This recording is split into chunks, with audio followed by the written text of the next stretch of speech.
ኤነርጂ ወደ ቅባት በመቀየር ሰውነታችን ላይ እንዲጠራቀም በማድረግ ቦርጭ እንድናወጣ ያደርገናል። ስለዚህ ጣፋጭ ነገራቶችን ሙሉ በሙሉ ሹገር ፍሪም ሊሆኑ ይችላሉ ወይም ደግሞ ስኳር ያላቸውም ሊሆን ይችላል። ጣፋጭ ነገራቶችን ከገበታችን ላይ ማራቅ ይኖርብናል። አንደኛ አሁን ባልኳችሁ መንገድ ውፍረትን ያመጣሉ። ሁለተኛ ደግሞ እነሱን በተጠቀምን ቁጥር ተጨማሪ ጣፋጭ ነገራቶችን እንድንወስድ ወይም ደግሞ የጥጋብ ስሜት እንዳይሰማን ስለሚያደርጉ ብዙ ምግቦች እንድንወስድና ላልተፈለገ ክብደት እንድንጋለጥ ያደርጉናል ማለት ነው። በሁለተኛ ደረጃ ላይ ፕሮቲን ያላቸው ምግቦች እናዘውትር። ለምሳሌ እንደ እንቁላል፣ ስጋ፣ ባቄላ የመሳሰሉትን። እነዚህ ደግሞ በተቃራኒው ትንሽ በልተን ቶሎ እንድንጠግብ ያደርጉናል። ስለዚህ ብዙ ምግብ እንዳንወስድ ያደርጋሉ ማለት ነው። PYY የተባለውን የረሃብና የጥጋብ ሆርሞንን ማኔጅ በማድረግ ማለት ነው።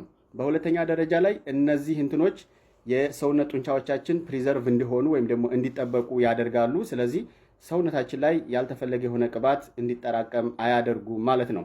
ሌላኛው ፋይበር ያላቸውን ምግቦች ማዘውተር ይኖርብናል። ለምሳሌ እንዳጃ፣ ብራውን ሩዝ፣ ጥራጥሬ የመሳሰሉትን ነገራቶች አብዝተን እንመገብ። እነዚህም ትንሽ በልተን ቶሎ እንድንጠግብ ስለሚያደርጉ ብዙ ምግቦችን ስለማንወስድ ክብደታችንን ማነች ለማድረግ ወይ ደግሞ ቦርጫችንን ለማጥፋት ያገለግሉናል ማለት ነው።